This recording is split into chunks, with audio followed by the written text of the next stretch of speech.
আমি তো জন্মাতে চাইনি, জানি না কেন আমার পরীক্ষা নেওয়া হচ্ছে। আল্লাহ এই পৃথিবী বানিয়ে এতে কি রাখতে চেয়েছেন? একজন খলিফা।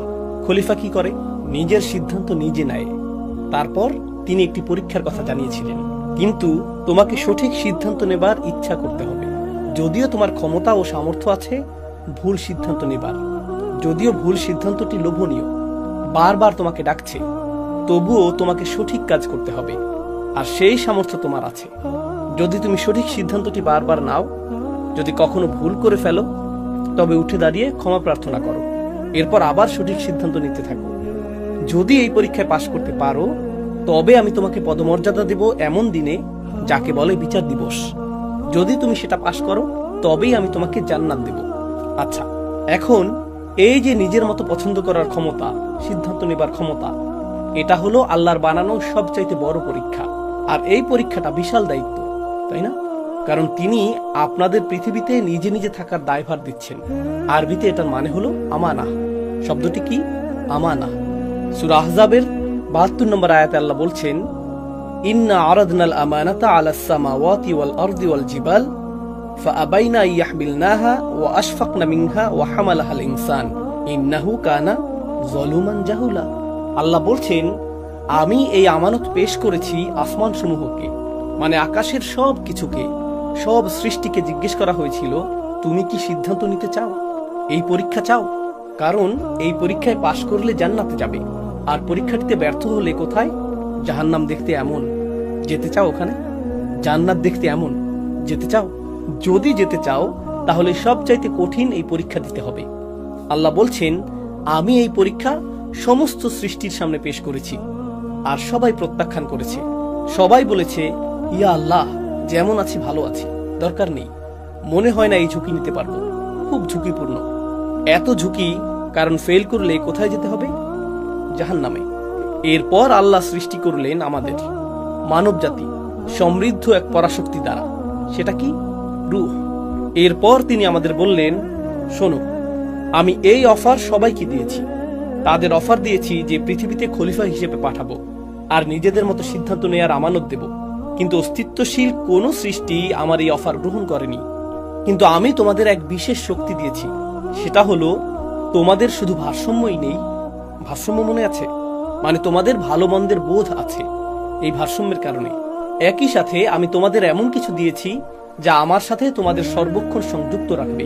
তোমাদের ভেতরে এমন নূর যা আমার সাথে সংযুক্ত থাকবে, সেটা কি? রূহ। আর এ কারণেই তোমরা এই পরীক্ষায় পাশ করতে আমার অন্য যে কোনো সৃষ্টির তুলনায় বেশি সক্ষম। তোমরা কি তবে পরীক্ষাটি নেবে? আমি জোরাজোরি করছি না, তোমাদের ইচ্ছা। তোমরা কি পৃথিবীতে এসে এই পরীক্ষা নিতে চাও? আচ্ছা, পরীক্ষাটি নিয়ে আরো কিছু জানাই তোমাদের আমি। যখন এই পৃথিবীতে আসবে, এই যে কথোপকথন হচ্ছে এখানে, যে পরীক্ষাটিতে পাশ করলে একটি বিচার দিবস আসবে আর তোমরা ওই জান্নাতটি পাবে, ওই যে, কিন্তু এই পরীক্ষায় ফেল করলে বিচার দিবসে তোমরা পাবে ওই জাহান্নাম। দেখতে পাচ্ছ? হ্যাঁ, দেখতে পাচ্ছি। আর তোমাদের শত্রু থাকবে এই পৃথিবীতে, যারা চাইবে তোমরা জাহান্নামে যাও। অনেক শক্তিশালী শত্রু থাকবে তোমাদের। কিন্তু আমি যা তোমাদের দিয়েছি, তোমাদের ভেতরের যেই ভালোত্ব আর যেই অভিদেব তোমাদেরকে, সেগুলোই যথেষ্ট হবে পরীক্ষায় পাশ করার জন্য। তোমাদের মধ্যে সমস্ত গুণ, সমস্ত সক্ষমতা ও সামর্থ্য দেয়া আছে, যেগুলো পরীক্ষাটি পাশ করার জন্য প্রয়োজন। আমি গ্যারান্টি দিচ্ছি, তোমাদের সেই সামর্থ্য অবশ্যই আছে, কিন্তু সিদ্ধান্ত তোমাদের। প্রসঙ্গত আরেকটি কথা বলছি, কোনো কাজের সামর্থ্য থাকা মানেই কিন্তু কাজটি করে ফেলা নয়, তাই না? মেধাবী ছাত্র মানেই কি সে অনেক পড়াশোনা করে? না, বরং পড়াশোনা করার সিদ্ধান্তটা তাকে নিতে হয়, তাই না? আপনার সামর্থ্য আছে, তবে কাজটি করেননি। আল্লাহ বলেন, আমি তোমাদের সমস্ত সামর্থ্য দিয়েছি, সাথে আমার কথা দ্বারা সাহস যোগাবো। এখন প্রত্যেকটি মানুষকে এই সিদ্ধান্ত নিতে বলা হয়েছিল, এই পরীক্ষা নেবার কিংবা না নেবার, সবাইকেই। আমার থিওরি, শুধুই থিওরি, বলছি না যে এটাই সত্য, তবে এই ধারণা করি যে আমাদের প্রত্যেককেই আমাদের নিজ নিজ পরীক্ষা সম্পর্কে জানিয়ে দেয়া হয়েছিল। তুমি ক্যান্সার, তুমি ডিভোর্স, তুমি ছোটবেলায় মা বাবাকে হারাবে, তোমার এই সমস্যা, তোমাকে মিথ্যা মামলায় ফাঁসানো হবে আর পরিবার থেকে বিচ্যুত হবে। ইব্রাহিম, তোমাকে তোমার বাবা ঘর থেকে বের করে দেবে। তোমার এটা হবে, তোমার ওটা হবে, তোমার সেটা হবে, তোমার ওটা হবে। তিনি আমাদের সব ধরনের সমস্যা বলে দিয়েছিলেন। তিনি আরো বলেছিলেন, সেই সব পরীক্ষায় সঠিক সিদ্ধান্ত নিলে কি হবে? আমরা এইসব পরীক্ষার কথা শুনে কি বললাম বলুন তো?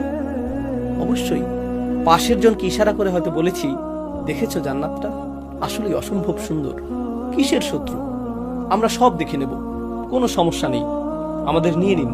কোরআনে এসেছে ওয়াহামালাহাল ইনসান, মানুষ এই ভার বহন করতে তাড়াহুড়া করছিল, তিনি আমানত পেশ করলেন, আমরা নিয়ে নিলাম, আমরা সবাই গ্রহণ করলাম, সবাই নিজ ইচ্ছায়।